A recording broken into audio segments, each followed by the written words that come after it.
Comment on construit le féminin en français? C'est très très simple. Il faut rester concentré. Le féminin en français avec la lettre E. E sans accent. E. D'accord?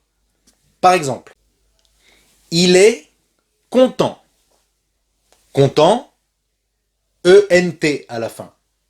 Si c'est au féminin, elle est contente. On ajoute le E.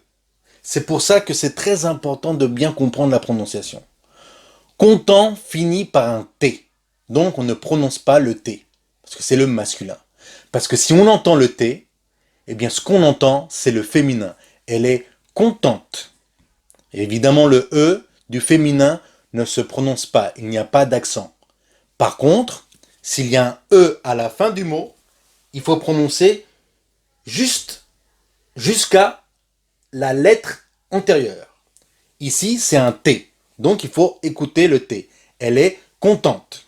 Et si par exemple, un jour, tu rencontres un mot qui termine par un E accent aigu, il n'y a pas de problème.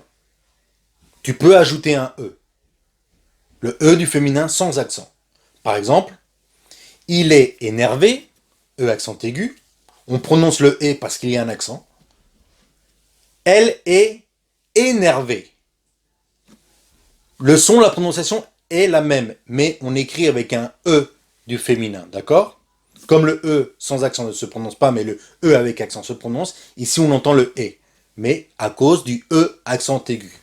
D'accord? Un autre exemple, un amigo et una amiga. Un ami, masculin singulier, une amie, féminin singulier, avec le E à la fin. Comme il n'y a pas d'accent, on ne prononce pas le E. Donc, on prononce jusqu'au I. Réellement, ami et ami, au masculin et au féminin, on ne voit pas la différence. On voit la différence grâce à l'article ou au contexte. Un ami, un c'est masculin singulier, et une amie, une c'est féminin singulier. Ça c'est la base, d'accord? C'est le français, donc évidemment, il y a beaucoup d'exceptions que nous allons voir dans d'autres vidéos. D'accord? Donc, continue à suivre ce canal pour essayer d'apprendre chaque jour un petit peu plus de français. D'accord? Ciao, au revoir, à bientôt.